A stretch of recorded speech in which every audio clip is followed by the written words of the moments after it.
What did you want to be when you grew up? An artist? An architect? At one point, I even wanted to be a pilot. But Okay. I was short and had bad eyesight. Well, the dream is now revived. Welcome to Azimuth Podcast. I'm Kimberly McNabb. And I'm Barrett McNabb. Let's watch this inspirational video. Welcome aboard, folks. We are very proud to share that your pilot is the most diverse pilot on record. She is a 3'2" transgender pansexual Native American man who identifies as a 6'tall Korean woman. Any volunteers to help reach the controls are welcome. You will want to buckle up as her epilepsy is often triggered by the flashing lights in the cockpit. Remember to keep a whisper volume level, as she may have to consult instructional videos as a refresher during the flight. Now, can we get a big cheer for diversity?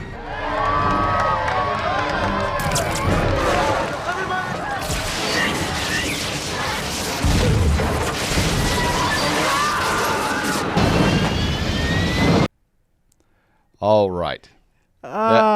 You know those pilots that talk too much during the flight? Yeah, I just don't want the turbulence. That's all. Yeah, that's it. But you know, so this kind of is a play on the CEO of United Airlines wanting 50% of the future pilots in the company to be women or people of color. And also a recent article that the FAA is pushing diversity, including people with severe intellectual and psychiatric disabilities.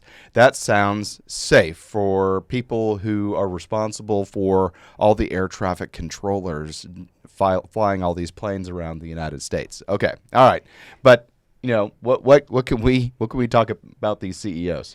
Well, first of all, I would say, I'll get on those flights. You know, I'll tell the CEOs, I'll take those flights after you do. Right. Yep. In fact, the Babylon Bee, which is one of a favorite of ours, had this quick thing that major airline hires their very first blind pilot in a measure of diversity. But, you're right. You're absolutely right. I mean, in this instance, the CEO should have to do a check ride flight with every single new hire pilot to make sure that they are individually verified that they're good to go. You know, when I was in the Army, one of the most important jobs, especially as a paratrooper in the 82nd Airborne Division, is your parachute and the person who packs it. And the person that packs it is a parachute rigger. And they are only packing approximately 20 chutes a day because the Army wants them to be attention-focused, not to get into this monotonous rhythm, because it's super important to make sure that parachute opens the first time. And so they're only packing 20 a day. They're really paying attention. And in this particular instance, a supervisor will come while the person's packing their chutes and will attach a toe tag to a random parachute that the person has packed and say, you will jump with this parachute tomorrow. All right. You want to talk about quality control. You don't know which one you're going to get. If you're packing 20 a day and you are jumping one of them, and you don't know which one it's going to be, you're going to make them all right. You're going to make them all right. And so, everybody loves parachute riggers because they're doing great, wonderful things.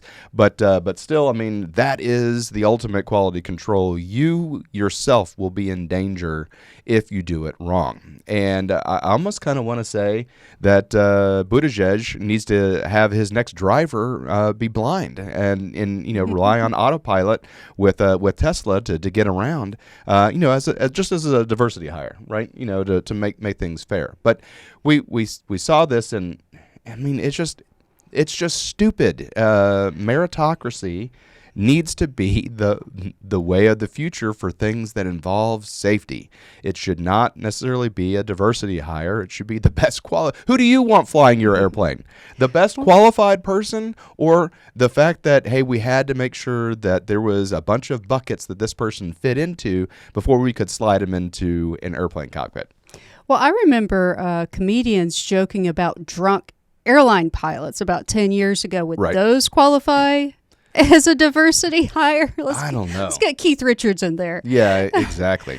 But, the checklists that you were talking about with the riggers and, you're going to jump with this tomorrow. Not life-threatening like that, but it's the same reason that you have the audit checklist when an accounting firm does an audit, is so that you don't get lazy or get bored, and you go through all the steps that you need to take to make sure that the job is done. Right. But, all these quotas are just ridiculous. I mean, what if you don't get enough candidates that fit this so-called description? I mean, are you going to go round up people in public at gunpoint and say, "We need you"? Well, that's a great fit our point. quota. That's a great point, Kimberly, because the airlines are experiencing a pilot shortage right now anyway, right? So besides the fact that that there's a shortage of pilots, going in and making the pilots that are going to fill that shortfall, not necessarily the best one, but just the ones that can, you hold a piece of glass up to them, and if they can fog a piece of glass, then you hire them.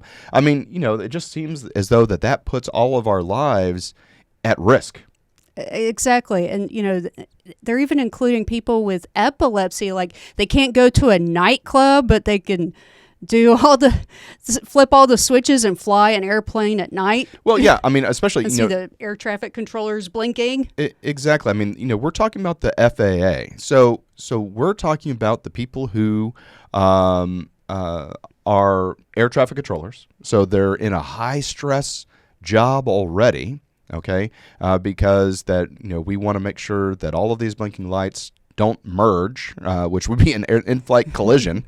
But then we're also talking about people that do these safety inspections. So the Alaska Airlines Boeing 737 MAX 9 problem with the door plug that blew out, the FAA goes in and starts doing inspections of these aircraft, and also doing the inspection of the one that had the big problem.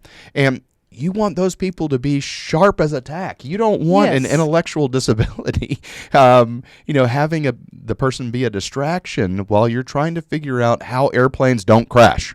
Exactly. And also, can you imagine having a pilot like the one that they described on there? Because I get annoyed enough when airline pilots, under normal circumstances, get on the speaker and they're just blah, blah, blah, blah, blah. We're dissenting at this. I'm like, dude, just shut up. I'm not experiencing turbulence. We're on time. That's all I care about. Can you imagine getting lectured about all the little check marks that they fulfill, like, oh yes, I identify as this, and my pronouns are blah blah blah blah, and it's just like, dude, really? I just want to watch my movie on my iPad.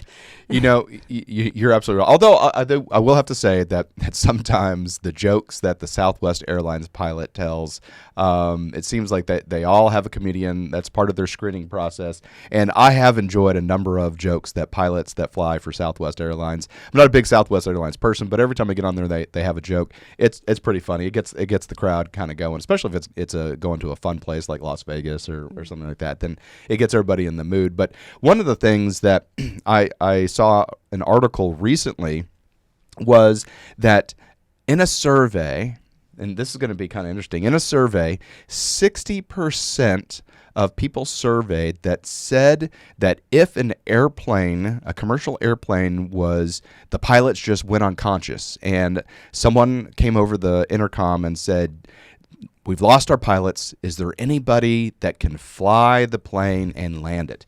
And 60% of men said that they could fly and land a commercial airliner.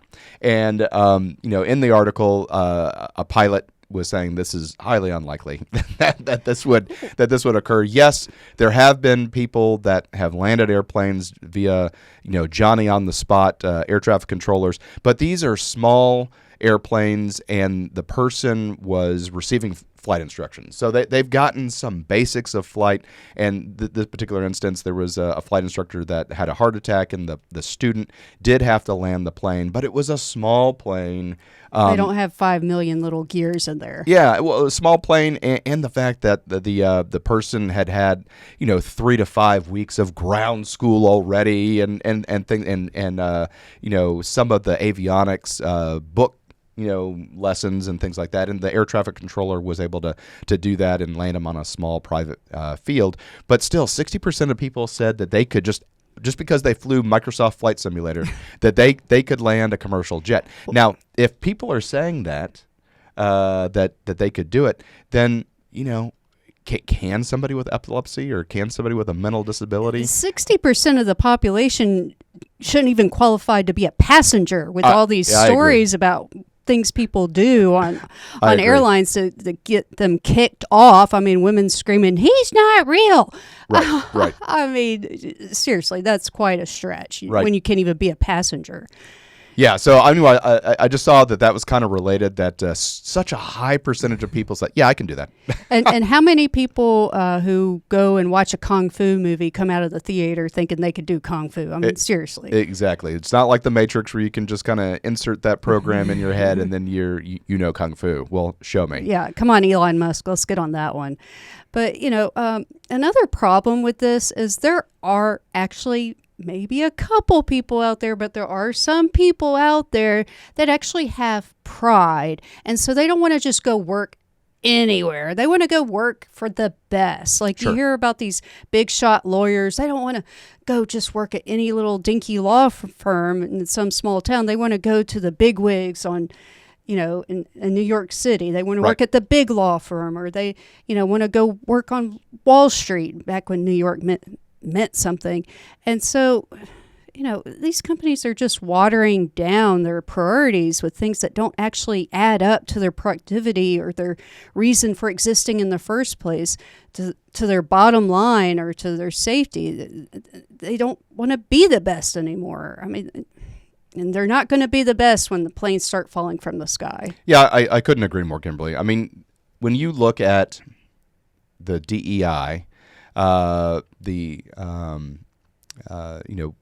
inverse of that is the DIE. When you do DEI, you wind up dying, and so in this particular instance with the airplanes, but there can be too much of anything. So I think doing all of the diversity hires just for diversity's sake rather than a meritocracy is just intrinsically wrong, because companies have two things, especially a transportation company. They have responsibility to their shareholders, especially if they're a publicly traded company. And so they need to make sure that they are growing their profit shares so that the stockholders and shareholders get a good return on their investment. But two would be safety. Really, you need to get the airplane from point A to point B in the safest way possible. And, given 20 people, I would rather take the half that were good than the half that were not. I mean, there's always that joke of what do you call the guy who graduates last in his class at medical school? Doctor, right? But would you want that person to do the brain surgery on you? I mean, they qualified everything to be done, and I don't care if they're white, green, brown, a woman or not. But the guy that graduated last, do you want that guy or girl doing the brain surgery? Well, also, you're going to be unconscious. What do you care what they look like? Just like the pilot. I'm not going to be staring at the pilot. Exactly. I don't care what they look like. Exactly. I just want the person to get us there safe. And it's also insulting. It's like, just because you're a woman doesn't, you're less capable, you're less intelligent than a white man. But, they also included dwarfism. You can't reach the controls. That made me laugh. I'm sorry, but you got to be able to reach the controls, and you're supposed to be, you're supposed to have your seatbelt on. And so, okay, take the seatbelt off. Well, guess what? It takes more time to go get a ladder or use an extension thing. We live in a house with very tall ceilings, and I can tell you, I don't feel like doing this or that when I have to go get a ladder for every little thing, and it adds more time. Well, we were talking about this before we started recording. There was a female ROTC cadet that was a year older than me, so she was a senior, and she was vertically challenged. Know the feeling. Vertically challenged. But she had rated very high on the Order of Merit list, so she was one of the top cadets in her class. and she had great grades. And you put in what branch you want in the Army. A lot of people don't understand, they think branches are, the branch of the military is the Army, Air Force, Marine Corps, Navy. But inside the Army, there are also branches for officers. So the infantry is a branch, or armor is a branch, or finance corps, or aviation. Anyway, she wanted to be a helicopter pilot. She wanted to be an aviator. And she just, if you said, well, who's meritocracy, who is stacked up to earn the coveted spot to be an aviator, she would be there. She would be not because she was a female, but because she earned it through meritocracy, through her grades, and through her military prowess and things like that. But still, she had to go to Fort Hood and sit in a simulator, and as part of her application packet, and she had to have her arms go out and do her wingspan for her arms to see if seated and belted into a helicopter cockpit, if she could reach the controls. And life just made her not tall enough, and her arms not long enough. She physically did not meet the criteria to fly a helicopter. And, it didn't matter if a diversity hire was going to say, well, we need more female aviators. She couldn't do it. She could not reach the controllers. And she was probably one of the top cadets, in the program, but physically she could not do it. And so she did not get aviation as one of her branches. She wound up going military police. But still, it just goes to show that, you can have a meritocracy and still fail if you don't meet the minimum standard in order to accomplish a task. And I think lowering standards and not choosing meritocracy for things, I think it just sets us back. Well, yeah, she couldn't fly a helicopter, and guess who doesn't care if you're female or what you are flying a military helicopter into a war zone? The enemy. Yeah. They don't care. They're going to shoot you. Yeah. Absolutely. I mean, so the FAA, they released a video, Kimberly, I think you told me about. Oh, yeah. So the FAA put out a 2.5 hour video. I'm sure that was a nail biter. Oh, yeah. No, the subject, especially nail biting, Inclusive Language Summit by the FAA. So what? We're so perfect on safety and aviation maintenance, as we saw last week with the door being ripped off. Right. Thousands of feet in the air. Yeah, we have such a perfect record. Let's spend 2.5 hours on inclusive language and pronouns. Yeah. Priorities, people. Yeah, I mean, that is just beyond silly. I mean, so my mother always told me when I was growing up, you need to do the things you have to do before you can do the things you want to do. Yeah, and let's not die first. Yeah, exactly. So anyway, we saw this, and we saw that the United CEO and the FAA's article on diversity and inclusion kind of married up. So we wanted to bring this to you. But thanks for tuning in to Azimuth Podcast, and have a great day. Hi, everyone. Thank you for listening. If you enjoy our show with all of the stories we share, we would love your support. And it's as easy as clicking that subscribe or follow button. This will ensure you never miss an episode and keeps us bringing you these important stories.